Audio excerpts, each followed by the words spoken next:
শনিবার রাত ২টার দিকে পুলিশের অভিযানে মাদকসহ আটক হন ছাত্রলীগ কর্মী মোহাম্মদ ইশতিয়াক আহমেদ প্রান্ত। এরপর আইনগত প্রক্রিয়া শেষে তাকে ডিবি কার্যালয়ের হাজতে রাখা হয়। সেখানে তিনি হঠাৎ অসুস্থ হয়ে পড়লে হাসপাতালে নেওয়া হয় তাকে। সেখানেই চিকিৎসাধীন অবস্থায় মৃত্যু হয় তার। ফরিদপুরের মধুখালী পৌরসভার গোন্দারিদিয়ায় ঘটে এই ঘটনা। রাতে আটকের ৫ ঘন্টার মধ্যেই প্রান্তের মৃত্যু মানতে পারছেন না পরিবারের সদস্যরা। তাদের দাবি, পুলিশি হেফাজতে অতিরিক্ত মারধরের কারণেই তার মৃত্যু হয়েছে।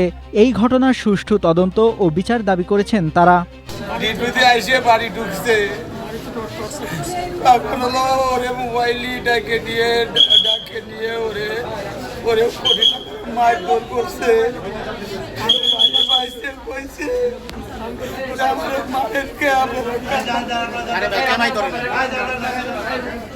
ছোটবেলা বাপটারে হারাইছে, এতিম ছেলে না। আমি হাত জোর করে ওনাদের বললাম যে এতিম ছেলে স্যার, রিকোয়েস্ট করে কিছু করেন না স্যার। রাস্তায় বাড়তে মারছে, ওই নার্গিস দেখছে, রুকসানা দেখছে, সাদের বাড়তে আরে মারা মারছে, লাইট কইছে, কি লইছে, ঘুষাইছে, আমার ঘরের ভিতর নিয়ে আসে, আমার ঘরের ভিতরতে মারছে, ওর ঘরেতে মারছে। তারপরে নিয়ে গেছে রাস্তা, ওর টান দেবো যাবি না, কয় যে আমার তো কোনো অপরাধ না, আপনারা আমার নেবেন না, তাও জোর করে নিয়ে গেছে। এ বিষয়ে ফরিদপুরের পুলিশ সুপার মোহাম্মদ নজরুল ইসলাম ঘটনার সত্যতা নিশ্চিত করে জানান, মাদকসহ আটকের পর ওই আসামি অসুস্থ হয়ে পড়লে প্রথমে তাকে ফরিদপুর জেনারেল হাসপাতালে নেওয়া হয়। পরে উন্নত চিকিৎসার জন্য ফরিদপুর মেডিকেল কলেজ হাসপাতালে নেওয়া হয়। সেখানেই তার মৃত্যু হয়। মৃতদেহটি বর্তমানে ময়নাতদন্তের জন্য মর্গে পাঠানো হয়েছে।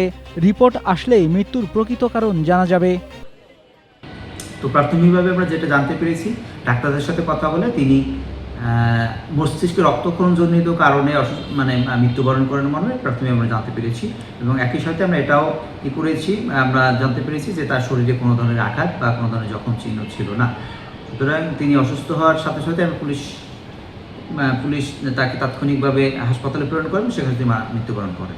তথাপিও এই ঘটনায় আমরা জেলা পুলিশের পক্ষ থেকে একটি ইনকোয়ারি কমিটি গঠন করে দেব এবং তারা যথাযথ অনুসন্ধান করে প্রতিবেদন দেবে। তো প্রতিবেদন সাপেক্ষে আমরা পরবর্তী ব্যবস্থা গ্রহণ করব।